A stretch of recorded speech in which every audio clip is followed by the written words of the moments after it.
तो हम लोग फिर आ गए हैं इनसे आज बाइट लेने के लिए। आज कल ही पूरा क्वेश्चन अपना पूरा कर नहीं पाए थे। हम क्वेश्चन इनसे सीधा पूछे थे कि प्रशांत किशोर जो हैं वो कह रहे हैं कि हम जाति पाति से उठ के नया मुद्दा उठा रहे हैं, बेरोजगारी का और जो ये पलायन का मुद्दा है। तो आपको क्या लग रहा है, कहीं ऐसा तो नहीं है कि बाद में वो भी ये किसी के एजेंट हो या किसी के लिए काम कर रहे हो, या ऐसा भी हो सकता है कि वो डेटा कलेक्शन का कंपनी है उसका वो काम कर रहे हैं। आपको क्या लगता है, किसान जो आप हैं, आप पढ़े लिखे किसान हैं, तो इस पे अपना बाइट दीजिए, अपना राय दीजिए। सबसे पहले मैं अपने दर्शकों को नमस्कार कहता हूँ।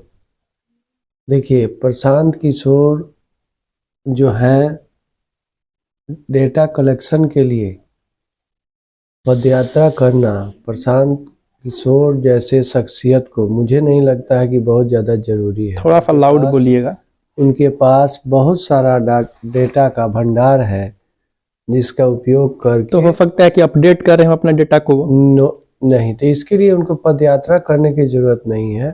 खुद इतने लगे हुए हैं ग्राउंड पे।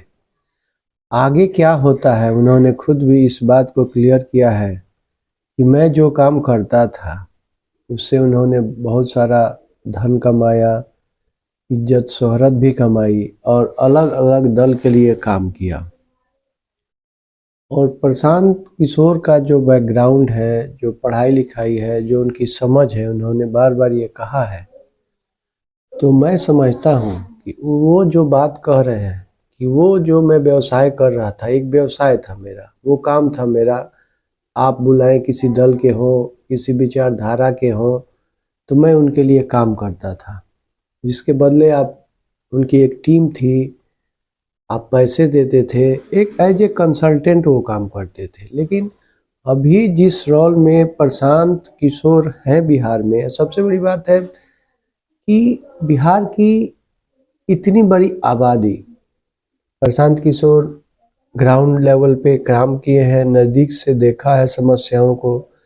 मतलब आपको भरोसा है, आपको भरोसा है कि हाँ वो आगे बढ़ाएंगे बिहार को? हाँ, पूरा भरोसा है। और वो चीटिंग करेंगे कि नहीं करेंगे, आपको कोई इसका ये तो कैसे कर सकते हैं आप?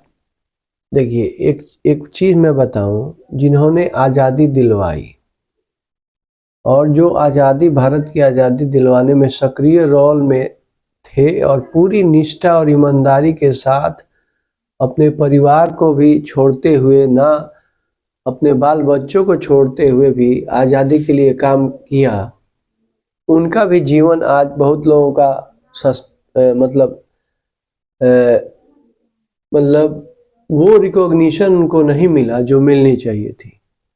तो ये होती है कि भाई कौन सी गवर्नमेंट आई, क्या आइडियोलॉजी उनकी थी, उसको ऊपर करना है या मतलब उसको ठंडे बस्ते में डाल देना है। तो ये इससे उनकी कुर्बानी, उनका काम किया हुआ उनका कम नहीं होता है, उनका योगदान कम नहीं होता है। देखिए, आप बात कर रहे हैं किसी आइडियोलॉजी के, आप भी होंगे, मैं भी होऊंगा।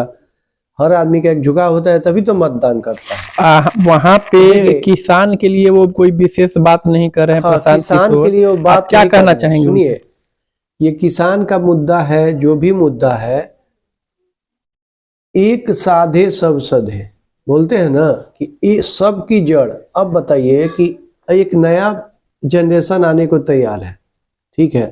पहले के लोग, देखिए जाति पाति भी है, ये अपनी जगह है, इसका भी कुछ बेनिफिट है, सबकी एक अपनी पहचान रही है, तो उसको मिटाने की बात नहीं हो रही है। लेकिन एक बात बताइए कि आज अन्य राज्य कीर्तिमान स्थापित कर रहे हैं, हमारे हिंदुस्तान के ही अन्य राज्य, और हम एक बीमारू राज्य अभी भी बन रहे हुए हैं। हम अभी भी स्पेशल राज्य की मांग कर रहे हैं। हम कुछ इस तरह का सोच नहीं रख रहे हैं। अभी भी पूरी तरह से हमारी पॉलिटिक्स कास्टिज्म पे भी है कि ऐसे भाई लोगों को टिकट दो कि जो वहाँ के मतलब उस पर्टिकुलर क्षेत्र में जो मतदाता हो उस जाति विशेष के हो, हमारे कैंडिडेट जीत के आए। किसान के लिए प्रशांत किशोर को क्या करना चाहिए कि आप लोग सपोर्ट कीजिएगा एज ए किसान? देखिए, किसान अभी तो वो युवाओं की बात कर रहे हैं। अभी तो उन्होंने कोई ऑफिशियली मतलब पार्टी भी घोषित नहीं की है। लेकिन आगे अगर जो ग्राउंड पे उतरेगा, अगर वो पार्टी नहीं बनाते हैं तो फिर मुझे लगता है कि उनकी मुहिम कारगर नहीं होगी। उनको एक पार्टी का शक्ल में ही ग्राउंड पे आना होगा। प्रशांत किशोर जी से मेरा यही है कि किसान की भी जैसे और व्यवसाय हुआ या और लोग हुए जो उनकी नेक्स्ट जनरेशन आ रही है, किसान देखिए सबसे बड़ी बात है कि हमारी जनसंख्या बहुत है, उस हिसाब से जो जमीन है तो जमीन का टुकड़ा तो नहीं बढ़ रहा है, वो तो सीमित है। तो इसके चलते अभी बिहार में देख लीजिए आप, बिहार में मार्जिनल किसान की संख्या लगातार बढ़ रही है, पलायन बढ़ रहे हैं। जो लोग पिछले पीढ़ी के अभी बूढ़े हो चले हैं या नौजवान भी है, किसी कारणवश वो बाहर का रुख नहीं अपना रहे हैं, वो मुख्य पशुपालन और किसानी और छोटा मोटा दुकान या ऐसा चला रहे हैं।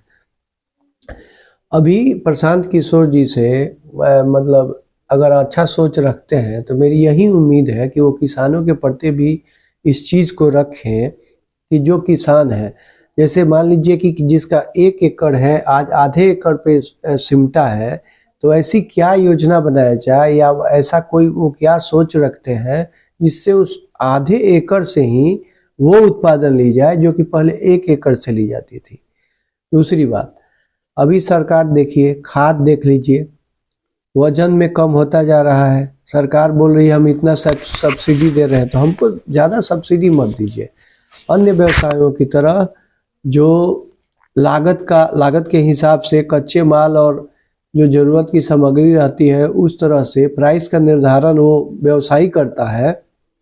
तो किसानों को भी या तो आप पूरी तरह से सक्षम है तो वो सब संसाधन दीजिए, और नहीं तो ये सम्मान, देखिए सम्मान अच्छा लगता है, सम्मान किसी को बुरा नहीं लगता है, लेकिन केवल सम्मान ही दें और कुछ ना दें तो ये एक मुझे लगता है ये पॉलिटिक्स में एक नया फैशन आ गया है सम्मानित करने का। सम्मान तब जरूरी है भले आप अपने कर्तव्य का निर्वहन कीजिए, जो उसका हक है उसका हक मारी मत कीजिए, उसका हक दीजिए। तो किसानों की अभी जरूरत है कि ग्राउंड लेवल पे बात है योजनाओं का नहीं, योजना बहुत चलती आई है और चलती रहेंगी, उस योजना का क्रियान्वयन ग्राउंड स्तर पे क्या होता है ये जरूरी है। अभी किसान अब हमारे पास टाइम खत्म हो रहा है, आज का बात हम अभी यहीं पे समाप्त करने जा रहे हैं। कल आपसे डिटेल में फिर बाइट लेंगे किसी दूसरे मुद्दे पे। जी धन्यवाद।